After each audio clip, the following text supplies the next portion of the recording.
হিন্দু মুসলিম করে সাম্প্রদায়িকতার গন্ধ। এজন্য আমার বক্তব্য শুনতে গেলে এই সাম্প্রদায়িকতার গন্ধ থেকে সরে আসুন। হিন্দু মুসলিম পার্থক্য করতে যাবেন না। কিসের হিন্দু কিসের মুসলিম পার্থক্য করেন? আপনারা জানেন একটা হিন্দুর রক্তের ভিতরে মুসলমানদের রক্ত আছে, মুসলমানদের রক্তের ভিতরে হিন্দুদের রক্ত আছে। কিসের হিন্দু কিসের মুসলিম করেন? আপনাদের এলাকায় ব্লাড ডোনেশন ক্যাম্প হয়েছে আজকে? না হয়নি? এসব করেননি, শুধুই জলসা করেন, তাই তো? এগুলো করবেন, সামাজিক কাজ, সোশ্যাল ওয়ার্ক করবেন, এগুলো ব্লাড ডোনেশন ক্যাম্প আরো অনেকগুলো করবেন। আপনাদের এই কোলাঘাট থানার অন্তর্গত একটা গ্রাম আছে মাড়োবেড়িয়া বলে নাম, জানেন তো আপনারা? ওই মাড়োবেড়িয়া গ্রামে বাসিন্দারা ওরা করে কি, এই সোশ্যাল ওয়ার্কের সঙ্গে কোরআনের তাফসির দেয়। এবছরে যে তাফসিরুল কোরআনের মাহফিলটা হবে এবছরে আছে, আমি গত বছরে বলেছিলাম সূরা নূহ, তো ওরা বললো হুজুর, পরে আবার ফোন করে জানালো হুজুর সূরা নূহটার বদলে যদি সূরা মুজাদালা হতো, সূরা মুজাদালা 28 পারার প্রথম সূরা, সূরা মুজাদালা হলে ভালো হতো। তা বললাম ঠিক আছে ইনশাআল্লাহ তাই হবে। তো ইনশাআল্লাহ এবছর এই সূরা মুজাদালার তাফসির হবে। আমি আপনাদের দাওয়াত দিয়ে যাচ্ছি, অগ্রিম দাওয়াত দিলাম। চলুন আজকে আমরা এখানে যে আলোচনা করতে চলেছি টু দি পয়েন্টের উপরে কয়েকটা কথা আলোচনা করছি। তো সেজন্য আপনাদেরকে এই প্রাসঙ্গিক কথাগুলি আসছে বলে তাই বলছি। হিন্দু মুসলিম পার্থক্য করতে যাবেন না। মনে রাখবেন আপনি একজন মানুষ, আমি একজন মানুষ। হিন্দু মুসলিম পরে, আগে মানুষটাই হই। চলুন আগে আমরা মানুষ হই। এজন্য আপনাদেরকে আমি অনুরোধ করছি, নবী বলেছেন, আমি বলিনি, মুহাম্মদ সাল্লাল্লাহু আলাইহি ওয়াসাল্লাম বলেছেন। আজকে একটা আয়াত পড়ছি শুনুন, ওয়াবুদুল্লাহ ওয়ালা তুশরিকু বিহি শাইয়্যা ওয়াবিল ওয়ালিদাইনি ইহসানা ওয়াবিযিল কুরবা ওয়াল ইয়াতামা ওয়াল মাসাকিন ওয়াল জারিযিল কুরবা ওয়াল জারিল জুনুব ওয়া সাহিবি বিল জামবি ওয়াবনিস সাবিল ওয়া মা মালাকাত আইমানুহুম। পবিত্র কোরআনের সূরা নিসার 36 নম্বর আয়াত আল্লাহ বলছেন, ওয়াবুদুল্লাহ, তোমরা আল্লাহর ইবাদত করো, ওয়ালা তুশরিকু বিহি শাইয়্যা, আল্লাহর সঙ্গে কাউকে শরীক করো না, ওয়াবিল ওয়ালিদাইনি ইহসানা, পিতামাতার সেবা যত্ন করো। বাপের ভাত দিই না, মার ভাত দিই না। আজকে আমাদের মধ্যে শ্বশুরের গুরুত্ব পেয়ে গেল বেশি, অন্য কোনো ব্যক্তির গুরুত্ব পেল বেশি পিতামাতার চাইতে। আপনি আবার বলেন আমি একজন ভালো মানুষ, আপনি কি করে জান্নাতের আশা করতে পারেন? আপনি জানেন আল্লাহর নবীর পরেই স্থান হলো বাপ আর মায়ের। আল্লাহর নবীর পরেই স্থান হলো বাপ আর মায়ের। আপনি বাম্মাকে কাঁদিয়ে শুনে রেখে দিন, আমি আব্দুল্লাহ গিল মারুফ, আমার হাতে 500 টাকার নোট দিয়ে 500 টাকার নোট দিয়ে মোসাফা করে নেকি পাবেন কি তা আমি জানি না, বলতে পারবো না। নেকি পাবেন কি তা জানি না, তবে এতটুকু বলতে পারি 50 টাকার একটা নোট নিয়ে 50 টাকার একটা নোট নিয়ে আপনার জন্মদাতা বাপের হাতে দিয়ে মোসাফা করে বলবেন, আব্বা তুমি চা খেও। ওই বাপ 50 টাকার নোটটা নিয়ে উপরের দিকে চাইবে, অন্তর ফেটে চোখ থেকে পানি পড়বে, অন্তর ফেটে দোয়া আসবে, ওই দোয়াটা আল্লাহর আরশে আজিমে পৌঁছে যাবে। আমি আব্দুল্লাহ গিল মারুফ, আমার তো বাম্মা বেঁচে আছে, ধরুন মরে গেছে কি বেঁচে আছে ইত্যাদি, বাড়ি থেকে ভাববেন। আপনি টাকা পয়সা ব্যয় করবেন, কার পিছনে ব্যয় করবেন? সর্বপ্রথম আল্লাহর রাস্তায় ব্যয় করুন, নবীর পথে ব্যয় করুন। আল্লাহর নবীর পরই স্থান হলো বাপ আর মায়ের। কোরআনে বলা হয়েছে, ইয়াসআলুনাকা মাযা ইউনফিকুন কুল মা আনফাকতুম মিন খায়রিন ফালিল ওয়ালিদাইনি ওয়াল আকরাবিন। আল্লাহ পাক বললেন, নবী তুমি বলে দাও, তোমাকে ওরা প্রশ্ন করছে টাকা পয়সা কোথায় ব্যয় করলে আল্লাহ খুশি হবে। নবী তুমি বলো, টাকা পয়সা ব্যয় যখন করবে উত্তম ব্যয় হলো বাপ আর মায়ের পিছনে পয়সা ব্যয় করবে, আল্লাহ খুশি হয়ে যাবে। বাপকে খেতে দেননি, মাকে খেতে দেননি, আর জলসা দিচ্ছেন, কি মুশকিল। বাপকে খেতে দেননি, মাকে খেতে দেননি। বাপ যখন বেঁচে ছিল, মা যখন বেঁচে ছিল, একটুও খাবার কিনে খাওয়াননি, আলাদা সংসারে থেকেছেন। আর বাম্মা মরে যেতে 40-এ খানা করছেন আব্দুল্লাহ মারুফকে ডেকে, 4টে গরু জবাই করে। আপনি ভাবলেন, কি করে ভাবলেন আপনি জান্নাত পাবেন? কি করে ভাবলেন আপনি জান্নাত পাবেন? বাড়ি থেকে ভাববেন। সুধী শ্রোতা মণ্ডলী, এই কথাগুলো একটু মূল্যায়ন করুন। তো চলো এই ধর্ম থেকে, এই ধর্মের গোলামি থেকে বের হয়ে আসুন আমার বক্তব্য শুনতে গেলে। আর একটা হলো কি, এটা ধর্মের গোলামি, হিন্দু মুসলিম খ্রিস্টান ইত্যাদি ইত্যাদি, এটা থেকে বের হয়ে আসুন। আর একটা কথা হলো আমার বক্তব্য শুনতে গেলে আর একটা জিনিস থেকে বের হয়ে আসবেন, সেটা কি, ধর্মের ভেতরে গোলামিপনা থেকে বের হয়ে আসুন। আমার ভাষা বুঝতে পারছেন? ধর্মের ভেতরের গোঁড়ামিপনা কি? গোল টুপি, লম্বা টুপি, চেরা জামা, ফাড়া জামা, তবলি, ফুরফুরা, বেরেলি, ওয়াহাবি, জামাতে ইসলামী, এই সব থেকে আপনি সরে আসুন। আপনি এতটুকুই জানুন, আপনি একজন আল্লাহর বান্দা, মুহাম্মদ সাল্লাল্লাহু আলাইহি ওয়াসাল্লামের উম্মত এবং কোরআন হাদিস ইজমা কিয়াস মাননেওয়ালা মানুষ, এতটুকুই জানুন। আমাদের মধ্যে এটা ঢুকে গেছে কি জানেন? আপনার মাথায় টুপির ফতোয়া এসে গেছে। আপনি কি জানেন ইসলামের প্রাথমিক অবস্থাতে টুপি ছিল না অত। একজন সাহাবী লুঙ্গি নেই, লুঙ্গি পরে নেই, শুধু একটা চাদর গলায় জড়ানো আছে। গরিব, এতটাই গরিব, পরনের কাপড় বলতে একটা চাদর গলায় জড়ানো আছে, ভেতরে লুঙ্গি নেই। আজান হচ্ছে, নামাজ তো ফরজ, ফরজে আইন, ইন্ডিভিজুয়াল ভাবে ফরজ। আমরা ফরজ নামাজ আদায় করি না। আর জানাজার নামাজ হলো ফরজে কিফায়া, মানে একজন পড়লে সকলের ঘাট থেকে আদায় হয়ে যাবে। দেখবেন জোহরের নামাজের পরে জানাজা হবে। জোহরের নামাজ হচ্ছে, জামাতে রয়েছে 50 জন, আর লাশের ওখানে রয়েছে 200 জন, জানাজা পড়ার অপেক্ষায় আছে। বুঝতে পারলেন না কথাটা? তাহলে ওর কাছে আগে জরুরি কোনটা? ওর কাছে জরুরি জানাজা পড়াটা, কিন্তু ইসলামে আগে জরুরি কোনটা? জোহরের নামাজটা আগে, জোহরের নামাজের পরে জানাজার নামাজ। এটা ফরজে আইন, ওটা ফরজে কিফায়া। এ মুসলমান এ করেছে কি? ফরজে আইনকে বাদ দিয়ে ফরজে কিফায়ার জন্য অপেক্ষা করছে। আপনি ভাবলেন ওই লোকটা জানাজা পড়লে আপনার বাপ জান্নাতে চলে যাবে? আপনি কি করে ভাবলেন? চলুন একটু এই কথাগুলো একটু মাথায় রাখুন, এই জিনিসগুলো একটু মূল্যায়ন করুন। এক নাম্বার হলো, বাড়িতে গিয়ে আপনি একজন পুরুষ বাড়িতে গিয়ে 10টা প্রশ্নের উত্তর খুঁজে বের করবেন। আচ্ছা, মা বোনরা আছে, মেয়ে ছেলেরা আমার বক্তব্য শুনছে? ভাই ঠিক আছে, আমিরুল ভাইয়ের সঙ্গে আমার বহুদিনের পুরাতন সম্পর্ক, পুরাতন সম্পর্ক এই লোকটার সঙ্গে। যাই হোক, শুনে নিন আমার বক্তব্য। মা বোন যারা শুনছেন, মা বোনদেরকে বলছি, আপনারা এই কথাগুলো মূল্যায়ন করুন। আর বাবাজি যুবক ভাইদের কাছে করজোড়ে নিবেদন করছি, আপনারা দয়া করে একটু কথাটাকে একটু গুরুত্ব দিন। পুরুষকে কিয়ামতের মাঠে, একজন পুরুষকে কিয়ামতের মাঠে 10 রকমের প্রশ্ন করা হবে। করকম জোরে বলুন। 10 রকমের প্রশ্ন করা হবে একজন পুরুষকে। আর একজন মেয়ে ছেলেকে কিয়ামতের মাঠে 10 রকমের প্রশ্ন করা হবে। আপনি এই 10 রকমের প্রশ্নের উত্তর দেওয়ার জন্য আপনি প্রস্তুত হন এখন এখান থেকে। বলে গেলাম আজকে 10 রকমের প্রশ্ন। আচ্ছা, আগে কোনটা বলবো? নারীদেরটা আগে বলবো না পুরুষদেরটা? পুরুষদেরটাই বলি আগে, নারীদেরটাও বলবো, চিন্তা নেই। 1 নাম্বার, পুরুষ যারা আছেন। আচ্ছা,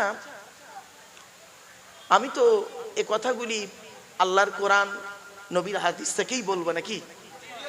তো আল্লাহর কোরআনের পরিচয়টা দিয়ে, আল্লাহর পরিচয়টা তো দিয়েছি, কোরআনের পরিচয়টা একটু দিইনি, তারপরে এটা বলি, সুবিধা হবে। কোরআনের পরিচয়টা কি? তবে সুবহানাল্লাহ একটু জোরে বলবেন, মাথায় রাখবেন। এ কোরআন আল্লাহর তরফ থেকে জিবরাইলের মাধ্যমে হযরত মুহাম্মদ সাল্লাল্লাহু আলাইহি ওয়াসাল্লামের উপরে আরবের মক্কা নগরী নিকটবর্তী একটি গোয়াটির নাম হলো হেরা। হেরা নামক গোয়া থেকে 610 খ্রিস্টাব্দে 1 ফেব্রুয়ারি সোমবার, কত বললাম? কত খ্রিস্টাব্দ? 610 খ্রিস্টাব্দের 1 ফেব্রুয়ারি সোমবার। আজকের তারিখটা কত আছে বলুন? আজকের কত তারিখ?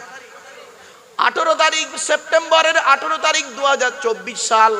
আর 610 সাল ছিল, 610 সালে 1 ফেব্রুয়ারি সোমবার। এই মাইনাস প্লাস করুন, করলেই পেয়ে যাবেন কোরআন কবে এসেছে। 610 খ্রিস্টাব্দে 1 ফেব্রুয়ারি সোমবার কোরআনের প্রথম আয়াত নাজিল হলো, ইকরা, রিড, পড়ো পড়ো পড়ো। এই কোরআনের 82 জায়গায় আছে নামাজের কথা, আর 92 জায়গায় আছে লেখাপড়ার কথা। তাহলে কোন সংখ্যাটা বেশি? তাহলে লেখাপড়ায় গুরুত্ব নেই কেন মুসলমান? এই এরা তো মাধ্যমিক পাস করলে জরি দর্জি ফুল মেশিনের কাজ করতে পারলে, হাওড়া হাটের কাজ, চশমার কাজ, সোনার কাজ, গড়ির কাজ, বলের কাজ করতে পারলে, আর ফুলের একটু চাষ করতে পারলেই তো এরা মনে করলো কোটিপতি, তাই না? মুহাম্মদ সাল্লাল্লাহু আলাইহি সাল্লাম বললেন, উতলুবুল ইলমা মিনাল মাহদি ইলাল লাহাদ, দোল্লা থেকে নিয়ে কবর পর্যন্ত লেখাপড়া শেখো। আর এ মুসলমান মাধ্যমিক পর্যন্ত পড়ার পরে মনে করলো কিনা হয়ে গেছি আমি। সিম্পল একজন এমএ পাস মানুষ মনে করলো এমএ পাস করেছে, গ্রাজুয়েশন কমপ্লিট করার পরে ডিস্টেন্স এমএ করেছে, তাই তার কাছে একটা বিশাল ব্যাপার, বিশাল এমএ পাস লোক শিক্ষিত। ওরে বোকা, কিসের শিক্ষা অর্জনের কথা বলছেন আপনি? আল্লাহ বলছে কিসের জ্ঞানের অহংকার দেখাচ্ছিস? জ্ঞান, এই বাচ্চা, এই চুপ, এই চুপ চুপ চুপ। বাচ্চারা তো দেখেন, খারাপ ভাববেন না, আমরা একদিন ওই রকম ছিলাম, ঠিক না বেটি? বাপ বাড়িতে এত মিষ্টি এনেছে, একটা মিষ্টি পছন্দ হয়নি, জুম্মার দিনে মসজিদে একটা মিষ্টি বাতাসা দেবে, ওইটা দেওয়ার জন্য মারামারি করেছি। বাড়িতে কিন্তু রসগোল্লা বাপ এনে রেখেছিল। এটা সিম্পল, খারাপ ভাববেন না। দেখেন মাঝে মাঝে না একটু জোরে না কথা বললে বাচ্চারাও আবার একটু হয় না। এটা হলো একটা ক্লাস, আমি এটাকে ক্লাস বলে মনে করি। কিরকম ক্লাস জানেন? ভাবতে পারবেন না, মিক্স ক্লাস। Mixed class. ধরুন এমএ সেকেন্ড ইয়ারে ক্লাস করতে গেছি, এমএ সেকেন্ড ইয়ার স্টুডেন্টরা এক লেভেল থাকে, ক্লাস 10-এ ক্লাস করতে গেছি একটা লেভেল থাকে, 12-এ ক্লাস করতে গেছি ওদের একটা লেভেল থাকে, 11-এর ছেলেরা 12-এ আসে না, 12-এর ছেলেরা 11-এও নামে না, সুতরাং প্রত্যেকের একটা ক্লাস আছে। কিন্তু এখানে কিন্তু সেটা নেই, এখানে সকল শ্রেণীর মানুষ আছে, এজন্য একটা মিক্স ক্লাস। এই ক্লাসটা করাটা খুব কঠিন, এটা কঠিন, মনে রাখবেন। পৃথিবীর সব থেকে কঠিন কাজ হলো ওয়াজ নসিহত করা, জানেন? 1 ঘন্টা লেকচার দিতে গেলে 3 ঘন্টা বই পড়তে হবে, 3 ঘন্টা স্টাডি করতে হবে। আর নইলে ওয়াজ আপনারাও করতে পারবেন, ওয়াজ আপনারাও করতে পারবেন, কিছু নয়, 5টা পয়েন্ট মনে রাখলেই ওয়াজ করতে পারবেন। 2 ঘন্টা তো 5টা পয়েন্ট, 2টো নবীর জীবনী, 2টো সাহাবীর জীবনী, 2টো ওলির জীবনী, 2টো খারাপ লোকের জীবনী, 2বার দরুদ শরীফ পড়ানোর কায়দা আর মোনাজাত করার কায়দা শিখে নিলে 2 ঘন্টা কখন পার হয়ে যাবে। সহজ তো। বাপেরা খারাপ সেন্স নেবেন না। প্রাইমারি স্কুলের একজন টিচার, তিনি ক্লাস 1-এ গিয়ে একটা ক্লাস করেন, 1-এ গিয়ে 40 মিনিট। আর ক্যালকাটা ইউনিভার্সিটির একজন লেকচারার, উনি ক্লাস এমএ সেকেন্ড ইয়ারে গিয়ে একটা ক্লাস করেন 40 মিনিট। Between fur difference. আমার বাপেরা, এই জলসার মূল্যায়ন করতে শেখুন, মূল্যায়ন করতে শেখুন। মেজলা হুজুর পীর কেবলা রহমাতুল্লাহ আলী, ফুরফুরা শরীফ নাম শুনেছেন বাবা? মেজলা হুজুর পীর কেবলা রহমাতুল্লাহ আলী বলতেন, এই জলসার মজলিসটা হলো বয়স্কদের একটা স্কুল, বিদ্যালয়। বয়স্ক মানুষরা স্কুল কলেজে গিয়ে মাদ্রাসায় গিয়ে শিখতে পারবে না, তারা আলেমদের কাছে বসে কিছু জিনিস শিখে নেবে, বাস্তবে সেটাকে মূল্যায়ন করবে, বাস্তবে প্র্যাকটিক্যাল করবে, দুনিয়াতে শান্তি পাবে, আখেরাতে জান্নাত পাবে। তাই বাপেদের বলে যাচ্ছি, কোনো ডিস্টার্ব না করে একটু দয়া করে শোনার চেষ্টা করুন। চলুন। 610 খ্রিস্টাব্দে 1 ফেব্রুয়ারি সোমবার কোরআনের প্রথম আয়াত নাজিল হলো, ইকরা, রিড, পড়ো পড়ো পড়ো। কোরআনের ভিতরে কি আছে? 30টা পারা, 540টা রুকু, 114টা সূরা, 14 থেকে 15 খানা সাজদা, 7টা মানজিল, 8 থেকে 12 খানা সাকতা, 6666টা আয়াত, কেউ বলেছেন 6236টা আয়াত, 6666টা আয়াত। কোনো ব্যক্তিকে কেন্দ্র করে, কোনো বস্তুকে কেন্দ্র করে, কোনো জায়গাকে কেন্দ্র করে কোরআনের আয়াতগুলো নাজিল হয়েছে। 6666টা আয়াত 12,000 জায়গায় নাজিল হয়েছে। কত জায়গায়? আপনি কটা জায়গার নাম জানেন? মক্কার মদিনা, এই দুটোই তো জানেন। এই কোরআনে আছে 1000-এরও বেশি আয়াত হলো বিজ্ঞান ভিত্তিক। কত কত কত? 1000-এর আয়াত বেশি হলো বিজ্ঞান ভিত্তিক। এই কোরআনে আছে 250 রকমের হারাম আয়াত, 250 রকমের কোয়ালিটির হারাম রয়েছে, 250 রকমের কোয়ালিটির হালাল বস্তু রয়েছে। আপনি কটা হারাম জানেন? সুদ খা, মদ খা, ঘুষ খাই, কটাই তো বলতে পারবেন। 250 রকমের হারাম, 250 রকমের হালাল রয়েছে এই কোরআনের ভিতরে। প্রিয় শ্রোতা মণ্ডলী, এই কোরআন এমন এক কিতাব, এ কোরআন কিনে সারা পৃথিবী গবেষণা করছে। America, London, France, Britain, Japan, Jordan, জার্মানির ঠান্ডা করে বসে বসে কোরআন কিনে গবেষণা করছে। কারা করেছে? Humphry Davy, Michael Faraday, Einstein, Isaac Newton, doctor Maurice Bucaille, mister Cook, mister Jabiri, mister Campbell, Raja Rammohan Roy, Ishwarchandra Vidyasagar, Rabindranath Tagore, Acharya Jagadish Chandra Bose, Francis ব্রেক, উইলিয়ামস কিথবুর, Williams Harvey Thomas, George Bernard, এরা কোরআন কিনে গবেষণা করলো। আর আমরা কিছু মৌলবি, সকলে নয়, আমরা কিছু মৌলবি করলাম কি, এই কোরআনের কিছু আয়াত নিয়ে এ ওরে বলে কাফের, ও ওরে বলে কাফের। ঠিক না বেটি? কি আশ্চর্য! আল্লাহর নবী মুহাম্মদ সাল্লাল্লাহু আলাইহি ওয়াসাল্লাম বলেছেন, আমি বলিনি। মুহাম্মদ সাল্লাল্লাহু আলাইহি ওয়াসাল্লাম বলছেন, তুমি যাকে কাফের বলছো সত্যিকারের যদি সে কাফের না হয়, বলনেওয়ালা নিজে কাফের। আচ্ছা সরি, ক্ষমা চেয়ে নিচ্ছি। আমি একটা আঙ্গুল আপনাদের দিকে লাগিয়ে বলছি, আপনারা সব চিটিংবাজ। আচ্ছা বাবা, কটা আঙ্গুল আপনাদের দিকে? একটা। আর তিনটা আঙ্গুল কোন দিকে? তার মানে টিবিল চিটিংবাজ। কথা একটু হাসির চলে কেন বলি কি বাবা?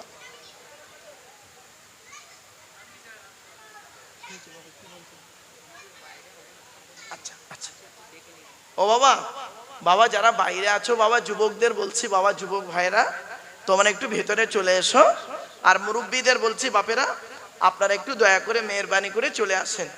আমার পরে আরো বড় বড় সব বক্তা আছে, আমি তো কিছুই নয়। আমার আগেই ছিল ফুরফুরা শরীফ থেকে আওলাদে মোজাদ্দেদুজ্জামান, আর শেষে রয়েছে আওলাদে মোজাদ্দেদুজ্জামান। মানে আপনারা এত চালাক মানুষ, মানে প্রথমেই রেখেছেন পীরের আওলাদ, শেষে রেখেছেন পীরের আওলাদ, আর মাঝখানে যা হয় ওকে ঘোড়ার ডিম। আচ্ছা যাই হোক, তো বাপেরা চলেন। কে শেষে কে আছে? সলমন ভাই নাকি? যাক বাবা, অলির সন্তান বড় হুজুর পীর কেবলা রহমাতুল্লাহ আলাইহির কলিজার টুকরা সন্তানের সন্তান পীরজাদা আলহাজ মাওলানা মোহাম্মদ সোহবান সিদ্দিকী সাহেব, যোগ্য মানুষ, জ্ঞানী মানুষ এবং কোয়ালিটিবান মানুষ। তার কথাবার্তা চিন্তা ভাবনা একটু আলাদা, বুঝতে গেলে একটু লেখাপড়া থাকতে হবে, যেটা আমি মূল্যায়ন করি। দুদিন আগে এক জায়গায় সভা ছিল, 4-5 দিন আগে। যাই হোক বাবা, চলেন এবার আসছি। এ কোরআন সারা বিশ্ব গবেষণা করছে, আর আমরা কোরআনটাকে নিয়ে কি করছি? তেল পড়া, পানি পড়া, ওয়াজ করা, খতম পড়া, তাবিজ পড়াতে ব্যবহার করছি। ঠিক না বেটি? হয় তেল পড়া, পানি পড়া, ওয়াজ করা, খতম পড়া, তাবিজ পড়া। বাবা যারা তদবির করেন, যে সমস্ত ভাইদের বলছি যারা তদবির করেন, আমি তাদেরকে ছোট করছি না বাবা, তবে তদবির করতে গিয়ে এমন কিছু তদবির করবেন না যেটা সাধারণ মানুষের বুক মানে হার্ট অ্যাটাক করে ফেলবেন না। হার্ট অ্যাটাক যেন না হয়ে যায় সাধারণ মানুষের। হঠাৎ করতে হয় কিছু নেই, একজন মানুষ একজনের কাছে গিয়ে বলছে, হুজুর আমার বাড়িতে একটু অশান্তি চলছে। ব্যাস উনি করলেন কি, একটা কাগজ নিয়ে কলম নিয়ে খানটাক দাগ টানলেন, এ মাথা ও মাথা দাগ টেনে বলছে, সর্বনাশ সর্বনাশ সর্বনাশ। ও বেচারা তো অবাক, হুজুর কি হয়েছে? তোমার স্বামী স্ত্রী মাঝে মাঝে ঝগড়া হয়? আচ্ছা ভাই, পৃথিবীর এখানে এমন কোন লোক আছে স্বামী স্ত্রী ঝগড়া হয়নি? স্বাভাবিক। জি, তোমার বউ তোমার উপরে মাঝে মাঝে রেগে যায়? আচ্ছা ভাই, কার বউ রাগে না বলুন তো দেখি? ওর মতের বাইরে গেলেই তো রাখবে, নারী জাতি। হ্যাঁ, তোমার উন্নতি দেখে তোমার পাশের বাড়ি হিংসা হয়? হ্যাঁ হুজুর, কারেন্ট মিলে যাচ্ছে, লাউ ঠেলা। তো হুজুর কি করতে হবে? হুজুর কি করতে হবে, উপায় কি? তোমার ঘরটা বন্ধ করে ফেলতে হবে, তোমার ঘরটা বন্ধ করতে হবে। তা হুজুর ঘর বন্ধ, তার মানে? বললো অনেক কাজ আছে।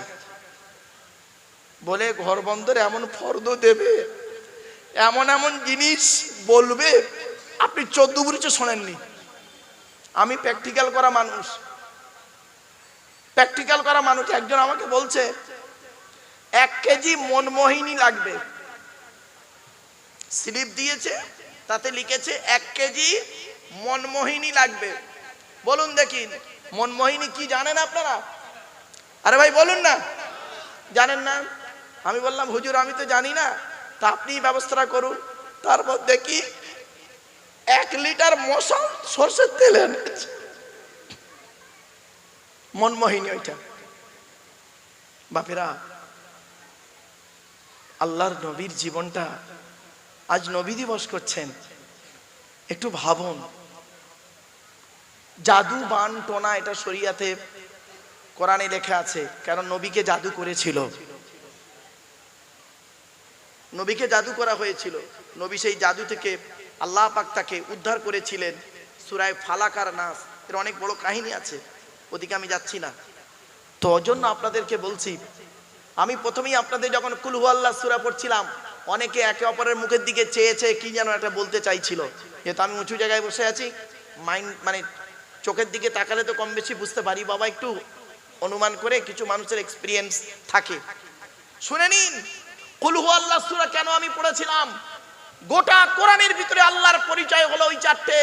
আল্লাহর নবী বলেছেন, মুহাম্মদ সাল্লাল্লাহু আলাইহি ওয়াসাল্লাম বলেছেন, কোন ব্যক্তি যদি 3 বার কুল হুয়াল্লাহ সূরা বুঝে পড়ে, 3 বার যদি তেলাওয়াত করে, 1 খতম কোরআন শরীফ পড়ার সব আল্লাহ আমলনামায় লিখে দেবে। আপনি প্র্যাকটিক্যাল করুন না। কোন মানুষ যদি রাতের বেলা, শুনে নিন, নবী বলেছেন আমি বলিনি, কোন মানুষ যদি রাতের বেলা ঘুমানোর আগে কুল আউযু বিরাব্বিল ফালাক বলে একটা সূরা আছে কোরআনের, কুল আউযু বিরাব্বিন নাস বলে একটা সূরা আছে, শেষ দুটো সূরা। কুল আউযু বিরাব্বিল ফালাক যদি 7 বার পড়ে, কবার 7 বার, আউযু বিল্লাহ বিসমিল্লাহ সহ 7 বার, আর কুল আউযু বিরাব্বিন নাস যদি 7 বার পড়ে, আর আয়াতুল কুরসি 3 পারায় আছে সূরা বাকারার আয়াতুল কুরসি পড়ে যদি দরুদ শরীফ পড়ে গায়ে ফুঁক দেয়, কারোর গায়ে ফুঁক দিয়ে ঘুমায়, ওই বাড়িতে জিন ভূত পরী জাদু বান টোনা কিছুই লাগবে না। জোরে বলুন। আপনি প্র্যাকটিক্যাল করুন না, আপনি প্র্যাকটিক্যাল করুন। ইসলাম প্র্যাকটিক্যাল করানোর জন্যই এসেছে। ইসলাম বলেনি অন্যের উপরে নির্ভর করে তুমি চলো। আমার কথাটা বুঝতে পারছেন না? ভুল বুঝলেন?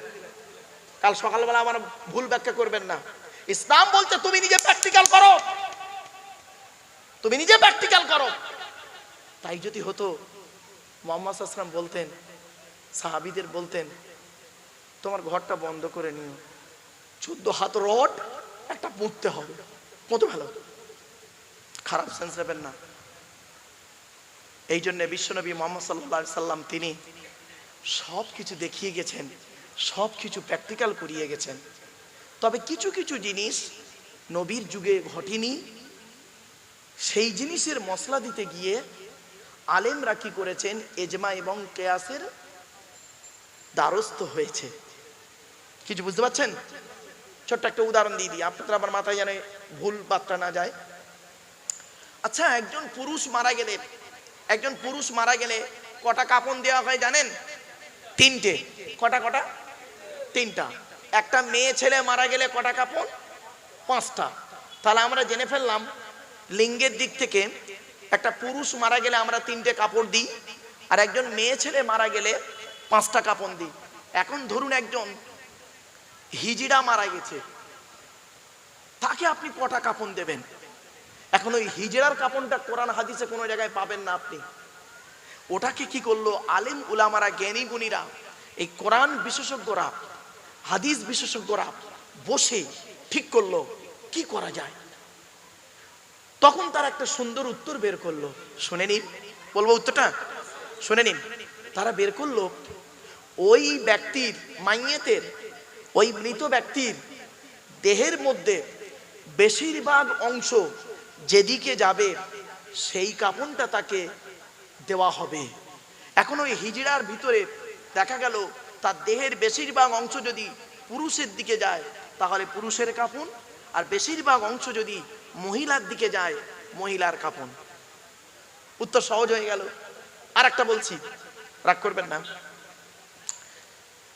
এমন একটা প্রাণী দেখা গেছে, এমন একটা প্রাণী যার অর্ধেক, আচ্ছা শুকর খাওয়া হালাল না হারাম? জোরে বলুন। আর বকরি বা ছাগল খাওয়া ইসলামে হালাল না হারাম? হালাল। কি? হালাল।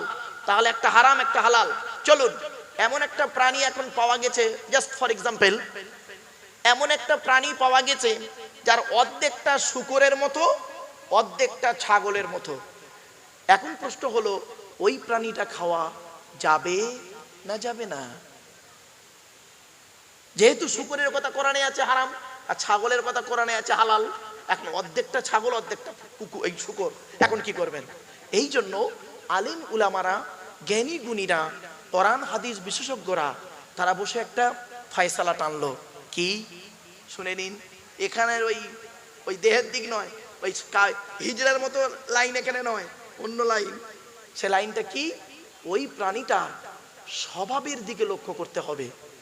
ওই প্রাণীটার স্বভাব যদি শূকরের মতো হয় তাহলে শূকর বলে গণ্য হবে, শূকরের খাতায় পড়বে। ওই প্রাণীটার স্বভাব যদি ছাগলের মতো হয় তাহলে ছাগলের খাতায় পড়ে যাবে। কত সহজভাবে আপনি এটা জেনে ফেললেন। আবার কিছু কিছু জিনিস আছে, মানে এমন কিছু জিনিস আছে না, যেটা আপনি তৎক্ষণাৎ উত্তর দিতে হয়, তাৎক্ষণিক উত্তর দিতে হয়। হঠাৎ করে একটা ছোট্ট বলবো, উদাহরণ দেবো দেবো দেবো আরে ভাই রাগ করবেন না। 2000 সালে আমি ওয়াজ করছি, আজ থেকে 24 বছর আগে। 2000 সালে দক্ষিণ 24 পরগনার জেলায় ক্যানিং বলে একটা থানা আছে, ওই থানার এক গ্রামে আমি ওয়াজ করছি। 4 ঘন্টা ওয়াজ হয়ে গেছে। হয়ে যাওয়ার পর আমি মোনাজাত করব, এমতো অবস্থায় একজন ব্যক্তি উঠে দাঁড়িয়ে বলছে, হুজুর আমার একটা প্রশ্ন আছে। তা আমি বললাম, কি প্রশ্ন বাবু? বলছে, হুজুর আমি সুন্দরবন জঙ্গলের ভিতরে নামাজের মুসাল্লা বিছিয়ে অজু করে নামাজ পড়ছিলাম। এমতো অবস্থায় ধরুন আমার সামনে রয়্যাল বেঙ্গল টাইগার বাঘ এসে হাজির। আমি এই মুহূর্তে নামাজ পড়বো না নামাজ ছেড়ে দেবো? আমি তখন দেখলাম এই মশলা কোরআনেও নেই, হাদিসেও নেই। ওর যেমন তাৎক্ষণিক প্রশ্ন, আমারও উত্তরটা ওরকম তাৎক্ষণিক দিয়ে দিলাম। আমি উত্তর দিলাম, বাবা ওই মুহূর্তে যদি রয়্যাল বেঙ্গল টাইগার বাঘ দেখে যদি অজু থাকে তাহলে নামাজ পড়বে, আর অজু যদি না থাকে পালাবার লাইন করবে। আমি কি বোঝাতে পারলাম? চলো একটু মাইন্ডটা ফ্রি করে নিলাম। চলুন, এ কোরআন যার উপরে নাজিল হয়েছে তার নাম হলো বিশ্বনবী মুহাম্মদ সাল্লাল্লাহু আলাইহি ওয়াসাল্লাম, তাই তো নাকি? হ্যাঁ, আজকে আপনারা নবী দিবস করছেন, তার পরিচয়টা দিই, তারপরে আমি 10টা করে ভাগ করব। মনে আছে আপনাদের? পুরুষদের 10টা ভাগ, 10 রকম, আর নারীদের 10 রকম আলোচনা করব সংক্ষেপে। আগে এবার আমার নবীর পরিচয়টা দিইনি, এতক্ষণ আল্লাহর পরিচয় দিয়েছি, এবারে নবীর পরিচয়টা দিয়ে নিই। আচ্ছা, আমাদের নবী, আচ্ছা পৃথিবীতে নবী এসেছেন মোট 1,24,000, রসুল এসেছেন 313 জন, আর কেতাব এসেছে 104টা কেতাব। সর্বশেষ কিতাব হলো কোরআন। কোরআন এসেছে রমজান মাসের 24শে রমজান, লাইলাতুল কদরের রাত। ইন্না আনজালনাহু ফি লাইলাতুল কদর। ক্লিয়ার? চলুন, মুহাম্মদ সাল্লাল্লাহু আলাইহি ওয়াসাল্লামের উপরে কোরআনের আগে যে কিতাবটি এসেছিল, কিতাবটির নাম হলো ইনজিল, যেটা এসেছিল ঈসা নবীর উপরে। সেটা ছিল রমজান মাসের, শুনে নিন, কবে জানেন? 18ই রমজান। কত? 18ই রমজান। কোরআন হলো 30 পারা, ইনজিল হলো 27 পারা। ইনজিল কিতাবকে দুভাগে ভাগ করা হয়েছে, ওল্ড টেস্টামেন্ট, নিউ টেস্টামেন্ট। ইনজিলের আগে যে কিতাব এসেছিল, কিতাবটির নাম হলো জবুর কিতাব, দাউদ নবীর উপরে নাজিল হয়েছে। জবুর কিতাব এসেছিল 12ই রমজান। 12ই রমজান মনে রাখবেন। জবুর কিতাব হলো 150 পারা, দাউদ নবীর উপরে নাজিল হয়েছে। তার আগে যে কিতাবটা এসেছিল, পৃথিবীর সবথেকে বড় ধর্মগ্রন্থ, আকারে ধর্মগ্রন্থ বড় বেশি, কিতাবটির নাম হলো তাওরাত, ইহুদিদের ধর্মগ্রন্থ তাওরাত, মুসা নবীর উপরে অবতীর্ণ হয়েছিল। কিতাবটি হলো 1000 পারা, কিতাবটি এসেছিল 6ই রমজান। তাহলে বোঝা গেল। আর বাকি 100টা এসেছিল আদম নবীর উপরে কিছু, আপনার ইব্রাহিম নবীর উপরে কিছু, ইউনুস নবীর উপরে কিছু, হুদ নবী, সলেহ নবী, এদের উপরে কিছু করে এসছে। আইয়ুব নবীর উপরে এসেছিলেন কিছু কিতাব, ইত্যাদি ইত্যাদি। শুআয়ব নবীর উপরে এসে কিছু, ইত্যাদি। এবার আসছি আমরা, আমাদের আলোচনার বিষয় হলো আজকে আখিরি জামানার শেষ নবী মুহাম্মদ সাল্লাল্লাহু আলাইহি ওয়াসাল্লাম সম্পর্কে, আর তার উপরে আসা কোরআন সম্পর্কে। তো মুহাম্মদ সাল্লাল্লাহু আলাইহি ওয়াসাল্লাম হলেন শুধু মুসলমানদের নবী নয়। কেউ যদি মনে করেন মুহাম্মদ সাল্লাল্লাহু আলাইহি ওয়াসাল্লাম শুধু মুসলমানদের নবী, তার ধারণাটা পুরোপুরি ভুল, তার কারণ শুনে নিন, কোরআনে আল্লাহ পাক বলছেন, কুল, নবী তুমি বলো, ইয়া আইয়ুহান নাস, হে মানব জাতি। এখানে বলেনি ইয়া আইয়ুহাল মুসলিম, হে শুধু মুসলমান। আল্লাহ বললেন কুল, নবী তুমি বলো, ইয়া আইয়ুহান নাস, হে মানব জাতি, ইন্নী রাসূলুল্লাহি ইলাইকুম জামিয়া। আল্লাহ পাক মুহাম্মদকে কুল কায়নাতের রাসূল করে পাঠিয়েছে। মুহাম্মদ সাল্লাল্লাহু আলাইহি সাল্লাম হলেন পৃথিবীর সমস্ত সৃষ্টিজীব প্রাণী সকলের কাছে রাহমাতুল লিল আলামিন। এটা মাথায় রাখুন। আল্লাহ বলছেন ওমা আরসালনাকা ইল্লা রাহমাতুল লিল আলামিন। বাপেরা, এর ব্যাপক আলোচনা। যাই হোক, এখন আমরা সেই মুহাম্মদ সাল্লাল্লাহু আলাইহি ওয়াসাল্লাম সম্পর্কে, তার সংক্ষিপ্ত জীবন চরিত্র সম্পর্কে শুনব। তার দুটো ভাগ, একটা হলো সিরাত, একটা হলো সুরত। কি বললাম? সিরাত আর সুরত। সুরত মানে আকৃতি, আর সিরত মানে চরিত্র। তো আমি দুটোই আলোচনা করবো আজকে আপনাদের কাছে, সুরত আর সিরাত। সুরত হলো আকৃতি, নবীর দেখতে কেমন ছিল এবং তিনি মানে চালচলন কেমন ছিল ইত্যাদি। আর সুরত সিরাত চরিত্র, তার চরিত্র কেমন ছিল সেটা নিয়ে আলোচনা করব। এই দুটো নিয়ে আলোচনা করব। আর ওই 10টা 20টা আলোচনা করব। একটু ধৈর্যের পরিচয় দিন, চলুন এগিয়ে যাচ্ছি। আজকে এখন আমরা শুরু করতে চলেছি বিশ্বনবী মুহাম্মদ সাল্লাল্লাহু আলাইহি সাল্লামের জীবনের প্রথম অবস্থা কি। আগে প্রথমে আমাদের জেনে নিতে হবে তার বংশ পরিচয়টা কি, ঠিক না ঠিক? চলুন, তিনি কোন বংশে জন্মগ্রহণ করেছেন? আমরা জানি কুরাইশ বংশে, তাই তো? হ্যাঁ, চলুন, কুরাইশটা কে? সুবহানাল্লাহ একটু জোরে বলবেন, অনুরোধ রইল। মুহাম্মাদের বাপের নাম আব্দুল্লাহ, আব্দুল্লাহর বাপের নাম আব্দুল মুত্তালিব, আব্দুল মুত্তালিবের বাপের নাম আব্দে মান্নাফ, আব্দে মান্নাফের বাপের নাম হাশিম, হাশিমের বাপের নাম কুসাই, কুসাইয়ের বাপের নাম কিলাব, কিলাবের বাপের নাম মুররা, মুররার বাপের নাম লুবাই, লুবাইয়ের বাপের নাম কাব, কাবের বাপের নাম গালিব, গালিবের বাপের নাম ফিগির, ফিগির থেকে কুরাইশ বংশ এসেছে। নবীর বাপের নাম আব্দুল্লাহ, মায়ের নাম আমিনা, দাদার নাম আব্দুল মুত্তালিব, দাদির নাম হলো নেতিনা বিনতে খব্বাব ব্রাকেটে ফতেমা, কেউ বলেছেন সামিরা। নবীর নানার নাম হলো আব্দুল ওয়াহাব জুহরি, নবীর নানির নাম হলো বারিরা বাবাররা, নবীর দুধবার নাম হলো হালিমা, নবীর দুধ বাপের নাম হলো হারেস, নবীর দুধ ভাইয়ের নাম আব্দুল্লাহ, নবীর বাপের নাম আব্দুল্লাহ, নবীর দুধ ভাইয়ের নাম আব্দুল্লাহ। দুটো যেন এক করে ফেলবেন না। নবীর জন্ম 570 খ্রিস্টাব্দে। ইংরাজি কি মাস ছিল? 29 আগস্ট। আরবি মাস ছিল রবিউল আউয়াল মাস। 12 তারিখ মতান্তরে 9 তারিখ সোমবার শবে সাদেকের সময় আরবের মক্কা নগরী কুরাইশ বংশে নবীর জন্ম। নবীর বাপেরা হলো 10 ভাই, নবীর মায়েরা হলো 19 বোন। নবীর বাপেরা ক ভাই? নবীর 9টা চাচা, 18টা খালা, 6টা ফুপু, 7টা ছেলে মেয়ে, কেউ বলেছেন 8টা ছেলে মেয়ে। আপনি নবী নবী করে চিৎকার করেন, তার পরিচয়টা আপনি জানবেন না? আপনি তাহলে কেমন নবীর ভক্ত হব বাবা? আপনাকে তো জানতে হবে সেটা। চলেন বাপেরা, অসুবিধা হচ্ছে? একবার সেই নবীর উপরে দরুদ শরীফ। আল্লাহুম্মা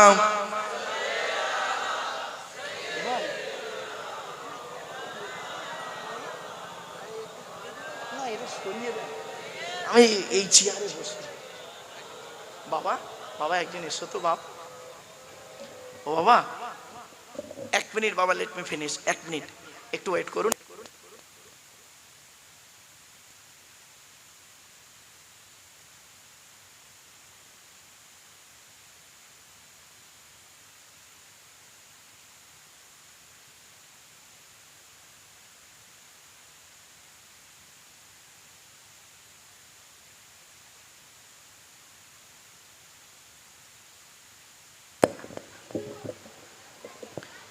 বাপেরা,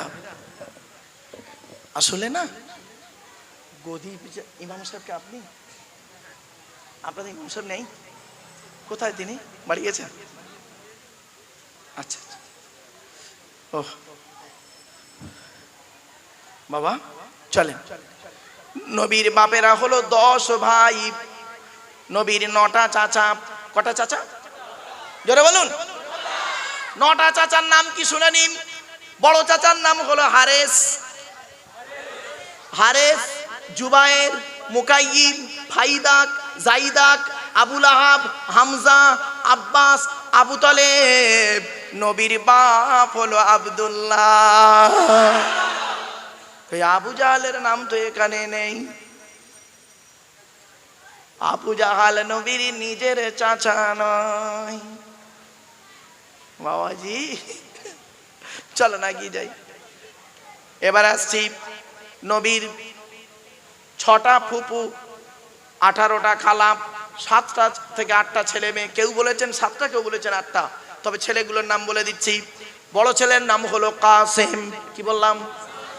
এই কাসেম শব্দটা যখন মনে পড়লো ভাই, মনে করবেন আমার খুব কষ্ট হয়। কাসেম, আবুল কাসেম নামটা, আল্লাহর নবীর একটা নাম হলো আবুল কাসেম।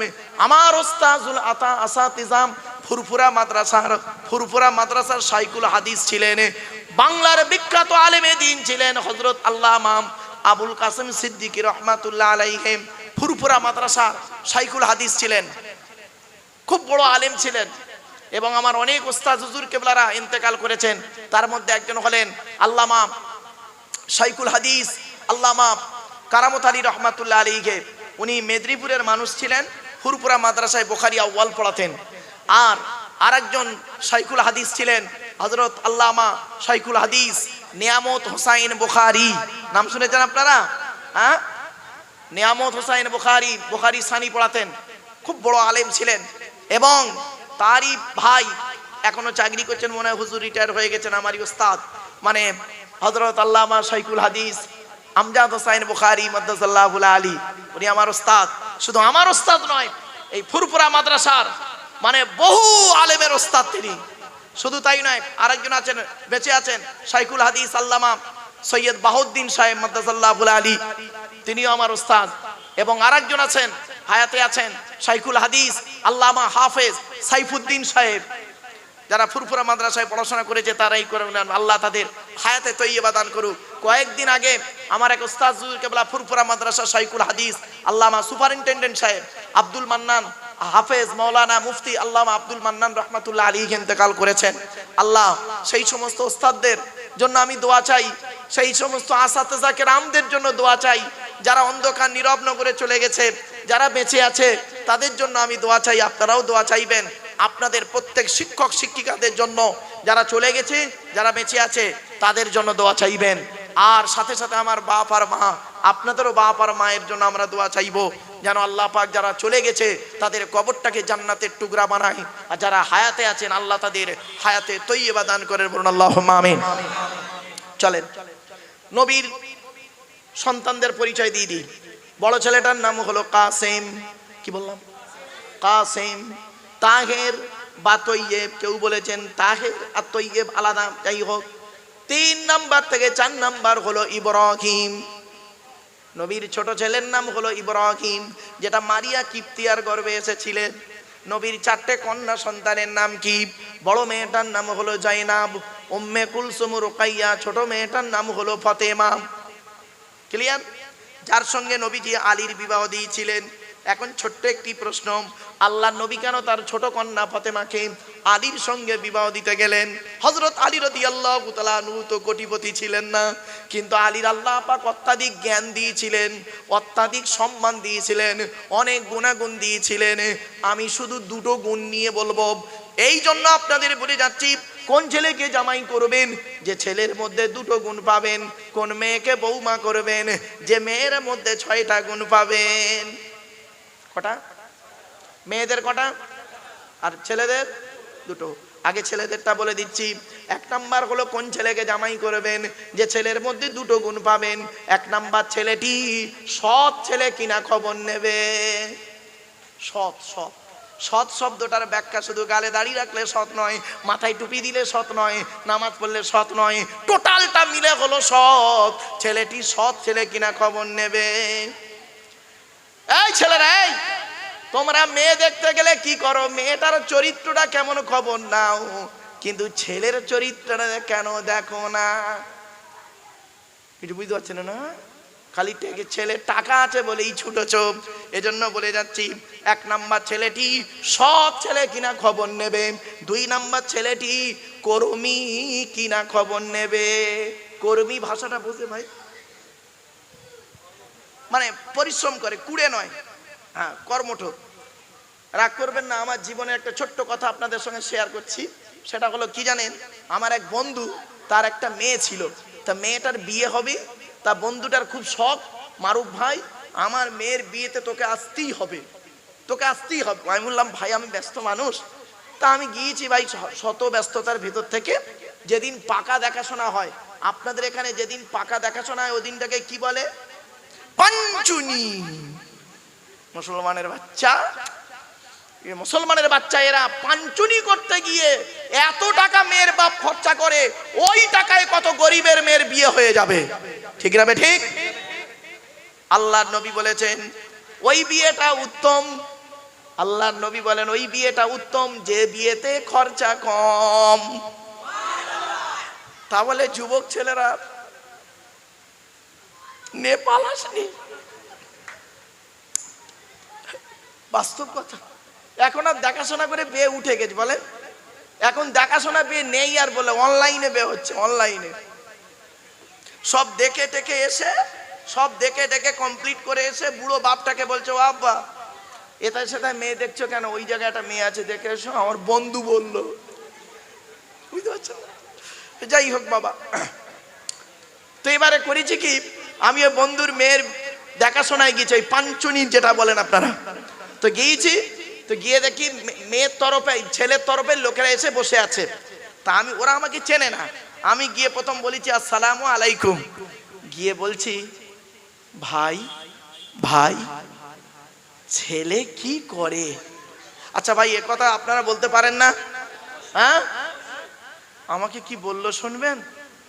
যেই বলেছি ছেলে কি করে, পাশ থেকে একজন বলল ছেলের খালু হাফেজ। বুঝতে পারেনি না? ছেলে কি করে বলে ছেলের খালু হাফেজ। ছেলের খালু হাফেজ তোর বাপের কি? রাগ করো না বাপ, চলো।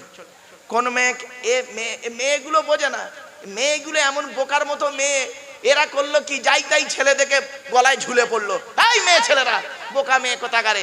একটা ছেলে মোটরসাইকেলে দাঁড়িয়ে আছে রাস্তার উপরে, এখন ওর মোটরসাইকেল নয় বন্ধুর মোটরসাইকেল, হ্যাঁ বন্ধুর মোটরসাইকেল, বলছে তোর মোটরসাইকেল একটু চালাই, বলে বন্ধুর থেকে ঝেড়ে নিয়েছে, দাঁড়িয়ে আছে আর তেল ফুরিয়ে গেছে, এখন ঠেলে ঠেলে নিয়ে যাচ্ছে। মেয়েটা মনে করেছে, সাদা চামড়ার মেয়েটা মনে করেছে দামি মোটরসাইকেল ওর, হাতে একটা মোবাইল আছে, হাতে একটা মোবাইল আছে, পেছনে আপেল কামড়ানো, এই চামড়াটা গ্লাভটা হলো আপেল কামড়ানো মানে আইফোনের কভার, আর এদিকে মাল বোতাম টেপা। বুঝতে পারছি? ওতেই পাগল বোকা কোথাকারে। চলো, কোন মেয়েকে বৌমা করবে না, কোরআনের আয়াত। ও সত্যি নবীর হাদিসগুলোকে বাস্তবায়ন করলে কল্পনা করতে পারবেন না। কোন মেয়েকে বৌমা করবেন? কোরআন বলছে মুসলিমাতিন মুমিনাতিন কানিতাতিন তাইবাতিন আবিদাতিন সাইহাতিন সাইয়িবাতিন ওয়া আবকারা। 28 নম্বর পারার 19 নম্বর পৃষ্ঠার 11 নম্বর লাইন, সূরার নাম সূরায়ে তাহরিমের 5 নম্বর আয়াত। আল্লাহ বলছেন 1 নম্বর মেয়েটি মুসলমান কিনা খবর নেবে, 2 নম্বর মেয়েটি মুমিনা বিশ্বাসী মেয়ে কিনা খবর নেবে, 3 নম্বর মেয়েটা কনিতাতিন আনুগত্যশীলা মেয়ে কিনা খবর নেবেন। দূর থেকে খবর নিয়ে দেখবেন আপনারা মেয়েটি ওর বাপ আর মাকে ভক্তি শ্রদ্ধা করে কিনা খবর নেবেন। দূর থেকে খবর নিয়ে সঠিক তথ্য যদি পেয়ে যান মেয়েটি ওর বাপ আর মাকে ভক্তি শ্রদ্ধা করে না, ও যত বড় হাজি সাহেবের মেয়ে হোক, যত বড় পীর সাহেব মরি সাহেবের মেয়ে হোক, যত কোটিপতির মেয়ে হোক, আর যত সুন্দরী নারী হোক, খবরদার ওই মেয়েকে জীবনে কোনোদিন ভিটেই তুলবেন না, বৌমা করবেন না। ও ওর নিজের বাম্মাকে ভক্তি শ্রদ্ধা করে না, তোমার বাম্মার পাতে সহজে এক থালা ভাত দিতে চাইবে না, ঠিক না বেটি? দেখছেন বাচ্চাটা বে করে না, বলছে ঠিক, ও বে করে না বলছে ঠিক। বললা হবে এসব কি নরমালের বাচ্চা, এসব সিজারের বাচ্চা, বাইরে বহুত চালাক। রাগ করবেন না, একটু হাসি চলে বললাম। আচ্ছা দেখেন আমার এই মোবাইলটা অ্যান্ড্রয়েড সেট মোবাইলটা এই বুড়ো লোকটাকে দিই, কিচ্ছু জানে না, ওই বাচ্চাটাকে দেন, 20 মিনিটের মধ্যে ঘেঁটে গোষ্ঠীর পিন্ডি দিয়ে দেবে। ও বের করে ফেলবে কি আছে না আছে। এখনকার ছেলেরা এত স্মার্ট। চলো বাবা, এবার আসছি বেশিরভাগ মেয়ের, শুনে নিন, এই মা বোনেরা জেগে আছি, আদা রসুন বেটো দেবো। এই মা বোনেরা শুনে নিন, বেশিরভাগ মেয়ের সংসার নষ্ট হয় মেয়ের মায়ের কান ভাঙানিতে, ঠিক না বেঠিক? শুধু তাই নয়, যে মেয়ের মা যত বেশি চালাক, যে মেয়ের মা যত বেশি চালাক, সেই মেয়ের কপালে তত তাড়াতাড়ি তালাক।